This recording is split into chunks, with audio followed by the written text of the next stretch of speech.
everyone, my name is Hanifa and I am the designer and creative director for Hanifa. Hanifa is limitless, feminine, innovative. It's a lifestyle. It's more than just the clothes, it's about the woman that's wearing the clothes. When I started Hanifa, I was 21. So, I mean, the brand is literally like a reflection of myself. So it has evolved like so much.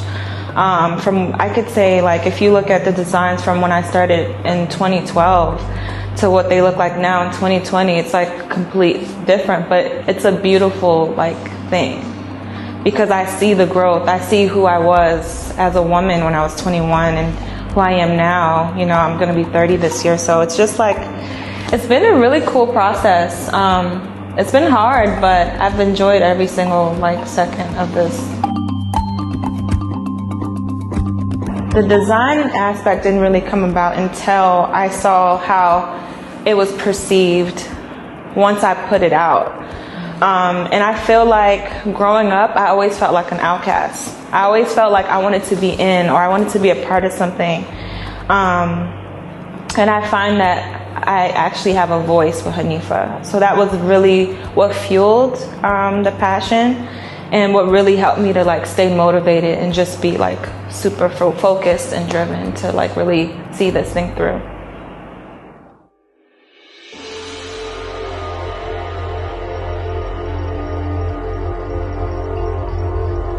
As entrepreneurs or business owners, we all have goals, right?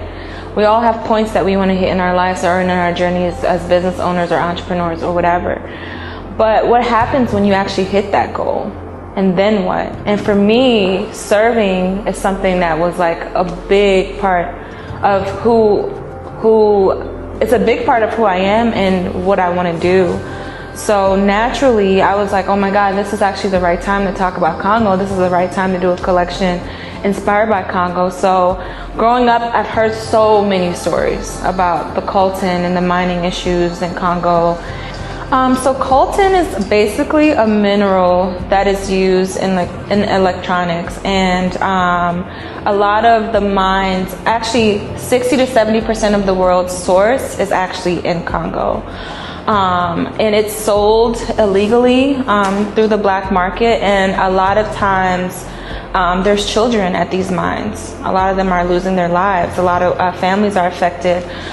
There's like rebels in these villages that are terrorizing a lot of the people there. They're raping the women, they're raping the children, and it's a big issue. And I think just the simple fact that our phones are connected to this mineral is another big problem, because we all have smartphones. So some way and somehow we're also kind of part of the problem, but we don't know it. So I just wanted people to kind of just be aware and, you know, sometimes just think about certain things and what's happening and how women are getting raped and how children are affected, how, you know, the wages are, how the conditions are at these mine sites. And just knowing the fact that 60 to 70% of the world's source comes from Congo is huge. It's huge. So I just felt like, you know, this is something that people don't really talk about.